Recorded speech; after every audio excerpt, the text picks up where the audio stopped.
साथियों नमस्कार, स्वागत है आप सभी का एक बार फिर से आपके अपने यूट्यूब चैनल बीपीएससी अड्डा पे। साथियों, अब जब चूंकि बिहार पब्लिक सर्विस कमीशन ने यह क्लियर कर दिया है कि आपका एग्जाम बीपीएससी ही लेगा और जो क्वेश्चन का लेवल है वह काफी अच्छा होने वाला है, यानी मीडियम से ऊपर होने वाला है।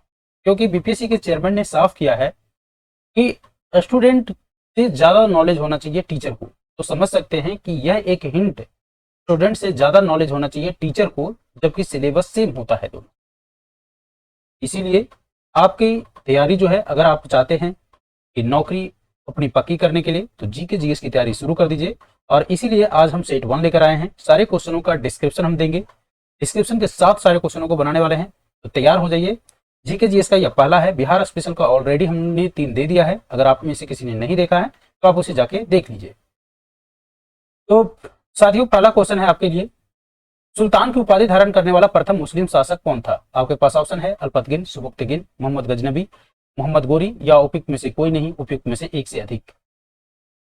महमूद गजनबी जो था, सुल्तान की उपाधि धारण करने वाला प्रथम मुस्लिम शासक था। तो इसलिए इस प्रश्न का सही आंसर हो जाएगा ऑप्शन सी, महमूद गजनबी। महमूद गजनबी की अगर हम बात करें तो उसने भारत पर 1000 ईस्वी से लेकर के 1027 ईस्वी तक कुल 17 बार भारत पर आक्रमण किया था, जिसमें से एक प्रमुख आक्रमण आपको याद रहना चाहिए, वह है सोमनाथ पर आक्रमण। सोमनाथ टेम्पल गुजरात में पड़ता है और इस पर आक्रमण महमूद गजनबी ने 1024 से 1025 ईस्वी के बीच में किया था और उसमें से सोमनाथ मंदिर से काफी सोना जो है अपने साथ ले गया था। इसके अलावे महमूद गजनबी का एक और आक्रमण, जो उसका आखिरी आक्रमण था 1027 ईस्वी वाला, यह भी आपको याद होना चाहिए कि गजनबी का जो अंतिम आक्रमण था वह था जाटों के विरुद्ध, जाटों के विरुद्ध था। तो यह भी प्रश्न कभी कभी पूछता है कि मोहम्मद गजनबी का सबसे महत्वपूर्ण आक्रमण कौन था? तो सबसे महत्वपूर्ण आक्रमण होगा सोमनाथ का आक्रमण 1024 से 1025 ईस्वी में। वहीं सबसे अंतिम जो आक्रमण था वह था 1027 ईस्वी में, जाटे को विरुद्ध आक्रमण। और यह जानबूझकर किया गया आक्रमण था मोहम्मद गजनबी के द्वारा। बेसिकली यह लेसन सिखाना चाहता था, उसको बताना चाहता था कि जाटों को यह पनिशमेंट देना चाहता था। क्योंकि जाटों का काम होता था कि जब यह धन लूट कर ले जाता था तो बीच में जो मोहम्मद गजनबी की सेना थी उसे लूटपाट करता था जाट लोग। इसीलिए उसको एक लेसन जाते जाते देकर जाना चाहता था मोहम्मद गजनबी। अगला प्रश्न देख लीजिए। अगला प्रश्न है, वैदिक काल में किस जानवर को अधन्या माना गया है? साथियों, यह प्रश्न काफी इंपॉर्टेंट है और कई बार यूपीएससी के एग्जाम में यह प्रश्न पूछा जा चुका है। अगर हम अधन्या की बात करें तो अधन्या का मतलब होता है न मारे जाने योग्य, न मारे जाने योग्य, न मारे जाने योग्य। अब न मारे जाने योग्य की बात हुई है, लेकिन आपसे पूछा गया है कि वैदिक काल के समय किस जानवर को अधन्या माना गया है। आपके पास ऑप्शन है भेड़, हाथी, गाय, बैल या उपयुक्त में से कोई नहीं, उपयुक्त में से एक से अधिक। साथियों, वैदिक काल में गाय को अधन्या माना गया था और अगर कोई व्यक्ति गाय को मार देता था तो उसके लिए वैदिक काल में यानी वेद में मृत्यु दंड और देश निकाला का प्रावधान था। यानी उसको जो पनिशमेंट था वो कैपिटल पनिशमेंट यानी मृत्यु दंड और देश निकाला यानी एग्जाइल भी हो सकता था। अगला प्रश्न देखिए, सत्यमेव जयते शब्द किस उपनिषद से लिया गया है? इंपॉर्टेंट प्रश्नों को शामिल किया गया है साथियों। आपके पास ऑप्शन ये रहा। आई होप आप लोगों ने अब तक ऑप्शन क्लिक कर दिया होगा। तो सत्यमेव जयते की अगर हम बात करें तो सत्यमेव जयते का मतलब ही होता है सत्य की ही विजय होती है। सत्यमेव जयते का मतलब क्या होता है? सत्य की ही विजय होती है। और यह जो वाक्य है सत्यमेव जयते, यह मुंडकोपनिषद से लिया गया है। तो इस प्रश्न का सही आंसर हो जाएगा ऑप्शन ए, मुंडकोपनिषद। आपने स्टेट एम्बलम, भारत का स्टेट एम्बलम देखा होगा, भारत का स्टेट एम्बलम देखा होगा, उसमें भी लिखा हुआ है सत्यमेव जयते। अगला प्रश्न देख लीजिए। अगला प्रश्न है, भारत से सबसे अंत में जाने वाला यूरोपीय शक्ति कौन था? यहां पर आपको पूछा है कि सबसे अंत में जो भी यूरोपीय शक्ति आई थी, लाइक पुर्तगाली, फ्रांसीसी, स्पेनिश, अंग्रेजी, ईस्ट इंडिया कंपनी, ये जो सारी शक्तियां भारत में आई और व्यापार किया और राज्य किया, इनमें से वो कौन था जो सबसे अंत में गया? तो साथियों, भारत से सबसे अंत में जाने वाला जो यूरोपीय शक्ति थी वो थे पुर्तगाली। तो इस प्रश्न का आंसर हो जाएगा ऑप्शन ए, पुर्तगाली। पुर्तगाली लोग सबसे अंत में 1961 में गए थे, राइट। और सबसे पहले पुर्तगाली लोग ही भारत में आए थे, कब? 1498 में। तो समझिए 1498 से लेकर के 1961 तक पुर्तगाली लोग जो है भारत में रहता है। 1498 में कौन आया था भारत में? तो वास्को डी गामा आया था और इसी ने भारत की खोज भी किया था, वास्को डी गामा, राइट। अगला प्रश्न देखिए, अगला प्रश्न है, धन का बहिर्गमन सिद्धांत यानी ड्रेन ऑफ वेल्थ थ्योरी किसके द्वारा दिया गया था? काफी अच्छा प्रश्न है और बार बार आपको एग्जाम में यह प्रश्न देखने को मिलेगा। चाहे आप एसएससी के भी एग्जाम देते हो तो यह प्रश्न आपको देखने को मिलता है। यह इतना इंपॉर्टेंट प्रश्न ही है कि बार बार यह पूछा जाता है। तो ड्रेन ऑफ वेल्थ का प्रतिपादक कौन था? जल्दी से बताइए। आपके पास ऑप्शन है जवाहरलाल नेहरू, महात्मा गांधी, लाला लाजपत राय, दादा भाई नौरोजी। उपयुक्त में से कोई नहीं, उपयुक्त में से एक से अधिक। तो ड्रेन ऑफ वेल्थ का जो थ्योरी था वह दादा भाई नौरोजी के द्वारा दिया गया था। तो इस प्रश्न का सही आंसर हो जाएगा ऑप्शन डी, दादा भाई नौरोजी। दादा भाई नौरोजी ने ही यह बताया था इंग्लैंड एडेप्ट टू इंडिया में पहली बार धन के बहिर्गमन सिद्धांत को प्रतिपादन किया था। राइट। इनका एक और चीज है, poverty and un British rule in India. Poverty and un British rule in India का संबंध किससे है? तो दादा भाई नौरोजी से है। इन दोनों बातों को आप याद रखिएगा, बार बार यह प्रश्न पूछा जाता है। राइट।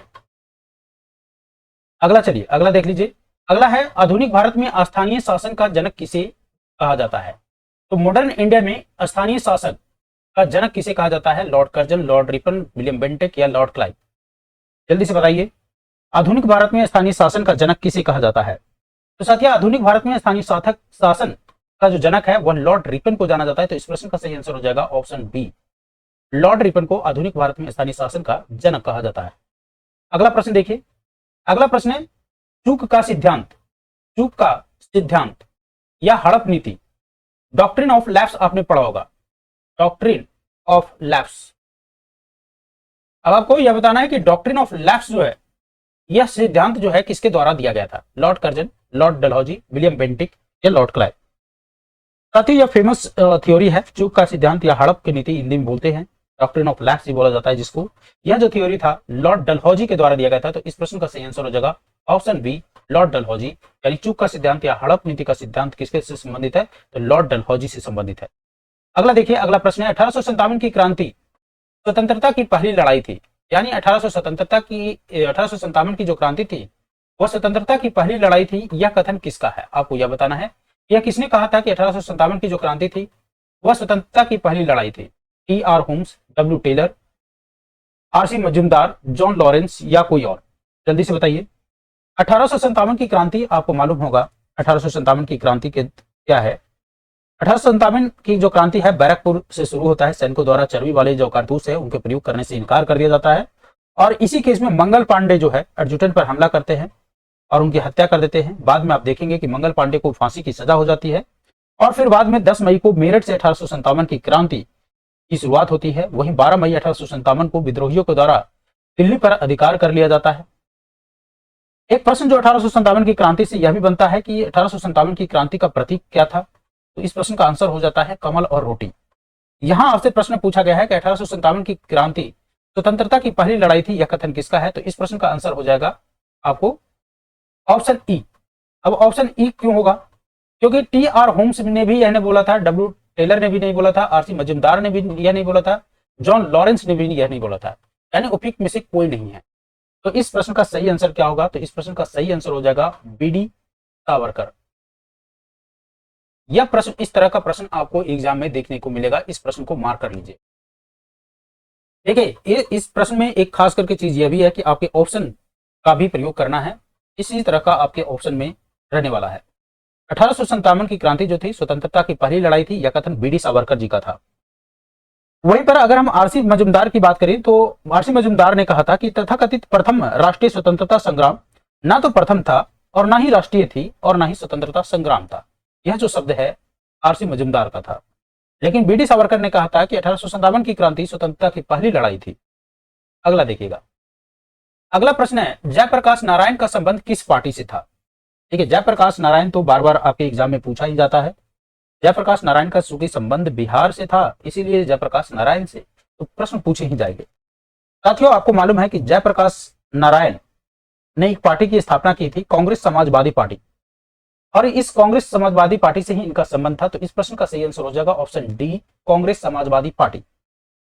अगर हम कांग्रेस समाजवादी पार्टी की बात करें तो इसका एस्टेब्लिशमेंट जो हुआ था वह अक्टूबर 1934 को जयप्रकाश नारायण के द्वारा किया गया था। जयप्रकाश नारायण ने कांग्रेस समाजवादी पार्टी की स्थापना अक्टूबर 1934 में किया था और कहां पर किया था? तो पटना में किया था, जिसके संस्थापक थे आचार्य नरेंद्र देव एवं जयप्रकाश नारायण। राइट। अगला देखिएगा। अगला प्रश्न है 1938 में भारतीय राष्ट्रीय कांग्रेस के अध्यक्ष का जो निर्वाचन हुए कौन हुए? 1938 में भारतीय राष्ट्रीय कांग्रेस के अध्यक्ष कौन निर्वाचित हुए? तो 1938 वाला जो भारतीय राष्ट्रीय कांग्रेस है, जो इसका अध्यक्ष का चुनाव है, काफी विवादास्पद चुनाव रहा था और इसीलिए प्रश्न यहां से बार बार बनता है। साथियों, मालूम है आपको कि कांग्रेस के जो हरिपुरा अधिवेशन हुआ था 1938 में, उसमें सुभाष चंद्र बोस जो है निर्विरोध अध्यक्ष निर्वाचित हुए थे। और 1938 के अलावे 1939 में त्रिपुरी अधिवेशन में भी सीतारामैया को हरा करके कांग्रेस जो सीतारामैया जो थे, पटाभी सीतारामैया, उनको हरा करके भारतीय राष्ट्रीय कांग्रेस के अध्यक्ष बने थे। कौन? तो वो थे सुभाष चंद्र बोस। तो आपसे प्रश्न पूछा है 1938 में भारतीय राष्ट्रीय कांग्रेस के अध्यक्ष कौन निर्वाचित हुए थे? तो इस प्रश्न का सही आंसर होगा ऑप्शन बी, सुभाष चंद्र बोस। एक बार फिर से इस प्रश्न को मैं रिपीट कर देता हूं। 1938 में भारतीय राष्ट्रीय, देखिए 1938 और 1939 इन दोनों साल में बने थे भारतीय राष्ट्रीय कांग्रेस के अध्यक्ष सुभाष चंद्र बोस। 1938 में तो यह निर्विरोध साबित घोषित हो गए, लेकिन 1939 में इन्होंने पट्टाभी सीतारामैया को हराया और यह पट्टाभी सीतारामैया गांधी जी के कैंडिडेट थे। एक प्रश्न है आपके लिए, आप कमेंट सेक्शन में मुझे लिख के बताइए कि गांधी जी कब कांग्रेस अधिवेशन के अध्यक्ष बने थे?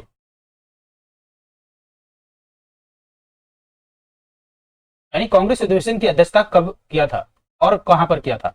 इस प्रश्न को कमेंट सेक्शन में मुझे लिख के बताइएगा। अगला प्रश्न देखिए, पाल वंश का संस्थापक कौन था? काफी इंपॉर्टेंट प्रश्न है।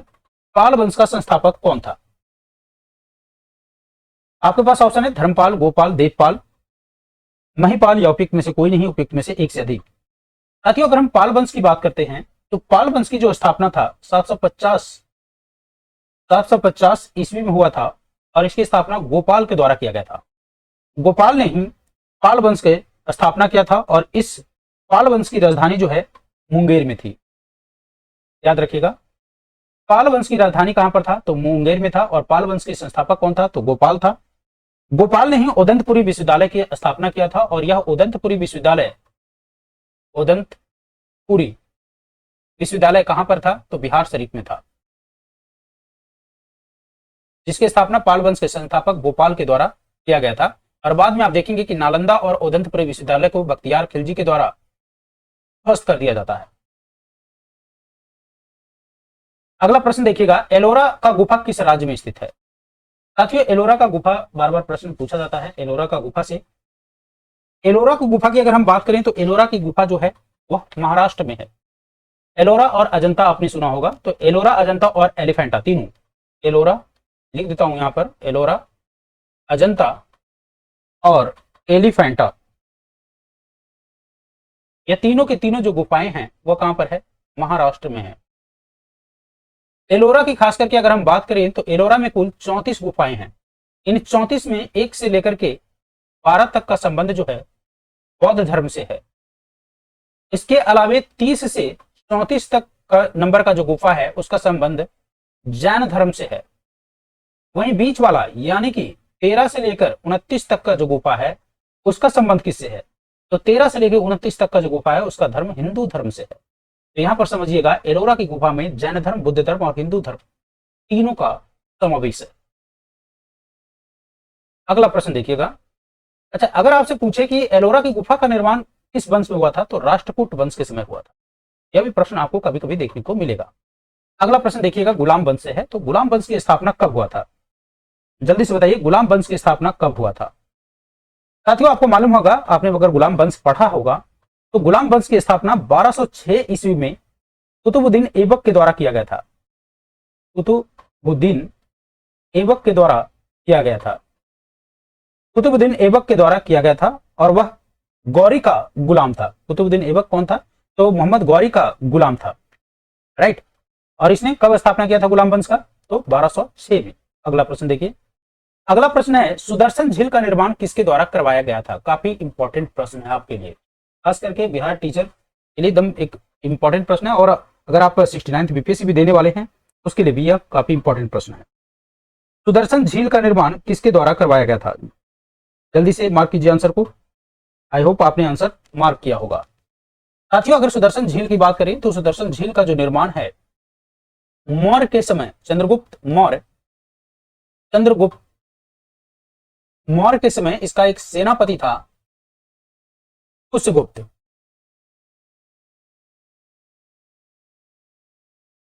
ठीक है, तो यही पुष्यगुप्त ने गुजरात के जूनागढ़ में इस सुदर्शन झील का निर्माण करवाया था। याद रखिएगा, गवर्नर था चंद्रगुप्त का, जो इसका गवर्नर था, सेनापति नहीं, गवर्नर था चंद्रगुप्त का पुष्यगुप्त, और पुष्यगुप्त ने ही इस सुदर्शन झील का निर्माण करवाया था। कहां पर? जूनागढ़ में। जूनागढ़ गुजरात में पड़ता है और यह जो गिरनार पर्वत है गुजरात में, गिरनार पर्वत जूनागढ़ में वहीं पर स्थित है। वहां से एक और चीज जूनागढ़ के लिए फेमस है और वो है कि संस्कृत का इंस्क्रिप्शन वहां से मिला था जिसका संबंध रुद्र दामन से है। तो यह भी आप जान लीजिए। अगला प्रश्न देख लीजिए। अगला प्रश्न है कुतुब मीनार के निर्माण को पूर्ण किसके द्वारा करवाया गया था? कुतुब मीनार के निर्माण जो है वह किसके द्वारा पूर्ण करवाया गया था? तो सबसे पहले अगर कुतुब मीनार जो है महरौली में है, कहां पर है? महरौली में है, दिल्ली में। सबसे पहले तो यह जान लीजिए कि कुतुब मीनार है कहां पर, तो दिल्ली के महरौली में है। और कुतुबुद्दीन ऐबक के समय कुतुब मीनार को बनाया गया था। कुतुबुद्दीन के समय ही कुतुब मीनार की केवल पहली मंजिल को बनाया जा सका था। इल्तुतमिश ने, जो कि टोटल 225 फीट ऊंचा है, मंजिल को कंप्लीट करवाया था। इस प्रश्न का सही आंसर हो जाएगा ऑप्शन डी, इल्तुतमिश। निर्माण जो है कुतुबुद्दीन ऐबक के समय शुरू किया गया था और इसको फिनिश जो है इल्तुतमिश के समय किया गया था। आई होप यहां तक क्लियर होगा। अगर हम इल्तुतमिश की और बातें कुछ करें तो इसने एक प्रश्न यहां से बनता है, इक्ता प्रथा। तो इक्ता प्रणाली की जो शुरुआत था वो किसके द्वारा किया गया था? तो आंसर हो जाएगा इल्तुतमिश। 40 गुलाम सरदारों का संगठन जो है यह इल्तुतमिश के द्वारा ही बनाया गया था और इसने ही सर्वप्रथम दिल्ली के अमीरों का दमन किया था। इसके अलावा सबसे पहले शुद्ध अरबी सिक्के जारी किए गए थे इल्तुतमिश के समय ही। अरबी सिक्के क्या होता था? बेसिकली यह चांदी का टंका और तांबा का पीतल का मिश्रण होता था। तो ये थे आज का प्रश्न। आई होप सेशन आपको अच्छा लगा होगा। अगर आपको अच्छा लगा तो वीडियो को लाइक और अपने दोस्तों को भी शेयर जरूर कर दीजिएगा। फिर मिलते हैं जीके जीएस के नेक्स्ट सेशन में।